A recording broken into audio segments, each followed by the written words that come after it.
Bueno, estamos llegando a un punto importante, a un punto hasta crucial, podríamos decir, en el cual vamos a comparar la consecuencia observacional con el dato de contrastación.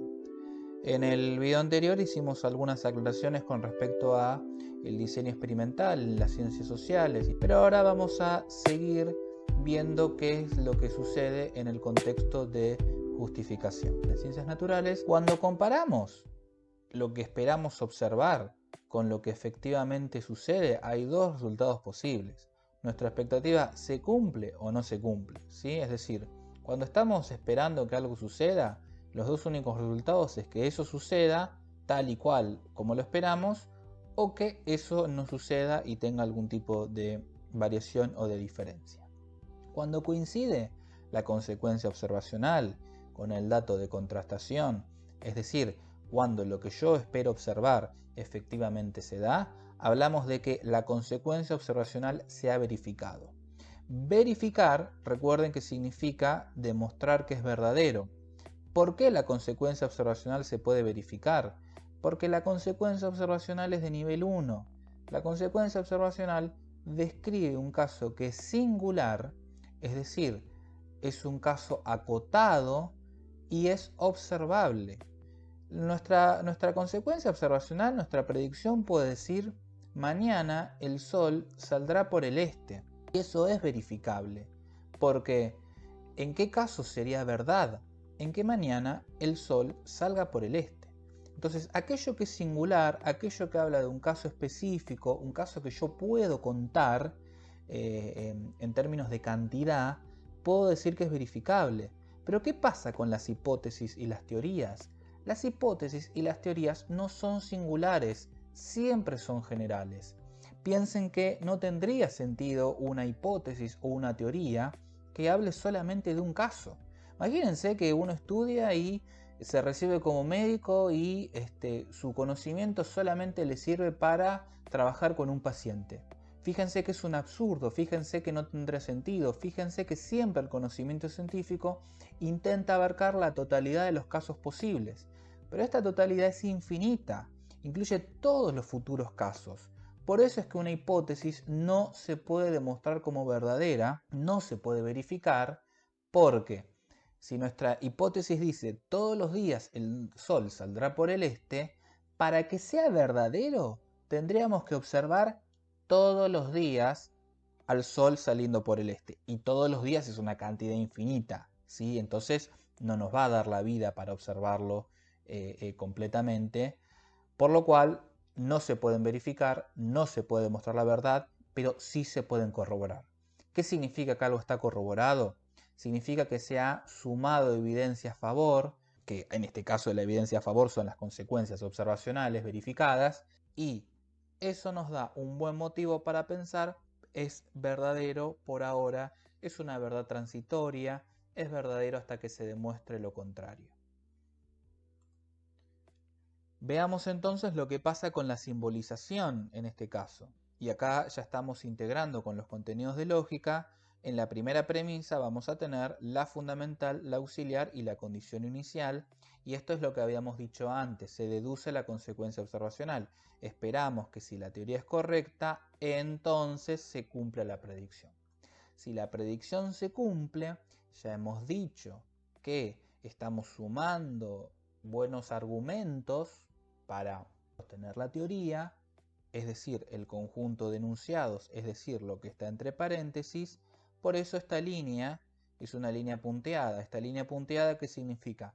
Que no estamos garantizando la verdad de la conclusión, no estamos diciendo que la teoría es verdadera, estamos diciendo que, bueno, las premisas apoyan con firmeza, con buenos argumentos, buenos motivos a la teoría. Si la consecuencia observacional se verifica, la teoría se corrobora, y también lo que podemos escribir abajo es que se corroborará, insisto.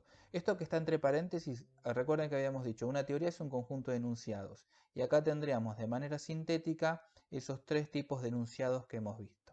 Entonces vemos que la simbolización de la corroboración coincide con esto que estamos diciendo: no hay verificación posible de la hipótesis o de la teoría. Bien, ya hemos mencionado que hay dos resultados posibles. La consecuencia observacional y el dato de contrastación pueden coincidir, o puede ser que esto no suceda. Es decir, que nosotros esperamos que el Sol mañana salga por el este y resulta que el dato de contrastación nos da que el Sol no salió por el este y el Sol salió por el norte. Entonces, en este caso, cuando no coincide la consecuencia observacional con el dato de contrastación, lo que vamos a decir primero es que la consecuencia observacional resultó falsa, ¿sí? ¿Por qué? Porque esperábamos que sucediera una cosa y finalmente sucedió otra. Esto nos va a dar la refutación de la hipótesis y de la teoría y nos va a dar también el caso de la anomalía. Recuerden que la anomalía, ¿qué es? La anomalía es justamente ese dato de contrastación que está demostrando que la consecuencia observacional es falsa. En la consecuencia observacional esperábamos que el Sol saliera por el este, vimos que el Sol salió por el norte, por tanto allí tenemos la anomalía. Y cuando queremos simbolizar esta situación, vamos a ver que la primera premisa sigue quedando igual que la simbolización anterior, porque nuevamente tenemos el conjunto de enunciados de la teoría y estamos esperando que suceda la consecuencia observacional, pero ¿qué es lo que cambia con respecto a la simbolización anterior? La segunda premisa, porque negamos la consecuencia observacional, porque la consecuencia observacional, ya hemos dicho, no se cumplió. Que también neguemos los enunciados de la teoría y este esquema corresponde al modus tollens, que es una forma de razonamiento válida, ¿sí? Entonces, en este caso, cuando tenemos esta situación que se presenta la anomalía y vemos que queda simbolizada de esta manera, se abren dos posibilidades, ¿sí? Las posibilidades que se abren son abandonar la teoría o resolver la anomalía. Fíjense, veamos desde el punto de vista lógico por qué se dan estas dos posibilidades. ¿Por qué podríamos decidir abandonar la teoría? Porque el esquema nos está mostrando que toda la teoría, el conjunto de enunciados, no se cumple, ¿sí? Entonces no se cumple nada de todo esto, abandonamos todo y descartamos la teoría. El tema es que nosotros no vamos a abandonar una teoría si no tenemos una teoría mejor. Entonces, la otra posibilidad que podemos hacer es realizar una hipótesis ad hoc, ¿sí? ¿Qué significa hacer una hipótesis ad hoc? Significa que lo que decimos es que guarda, porque si bien esta conclusión está negando todos los enunciados de la teoría, en realidad la falla estuvo en un auxiliar. Entonces la ad hoc lo que hace es resuelve la anomalía, explica la anomalía, modificando alguna hipótesis auxiliar, ¿no? Entonces, de esa manera se consigue salvar a la teoría de la refutación afirmando que el problema no era de toda la teoría, sino que era de una parte de la teoría. En este caso, la auxiliar. Nunca va a ser la hipótesis fundamental.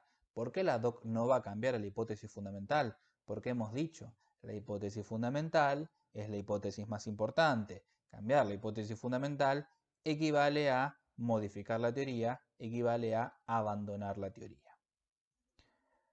Vamos a decir algo también que puede pasar cuando hay una contrastación. Puede pasar que un mismo hecho signifique una corroboración para una teoría y una refutación para la otra. Recordemos, por ejemplo, el caso de la radiación cósmica de fondo, ¿sí?, que teníamos en la unidad 1. Cuando se detecta la radiación cósmica de fondo, corrobora la teoría del Big Bang, porque el Big Bang puede explicar por qué existe esa radiación remanente de la explosión originaria del universo, pero la teoría del universo estacionario no puede explicar de dónde proviene esta radiación cósmica de fondo. Entonces, ese dato, radiación cósmica de fondo, corrobora la teoría del Big Bang porque el Big Bang puede explicar, coincide con lo que la teoría dice. Pero ese mismo dato refuta a la teoría rival. ¿Por qué? Porque la teoría del universo estacionario no logra dar cuenta, ¿sí?, no permite explicar qué hace esa radiación remanente en el universo.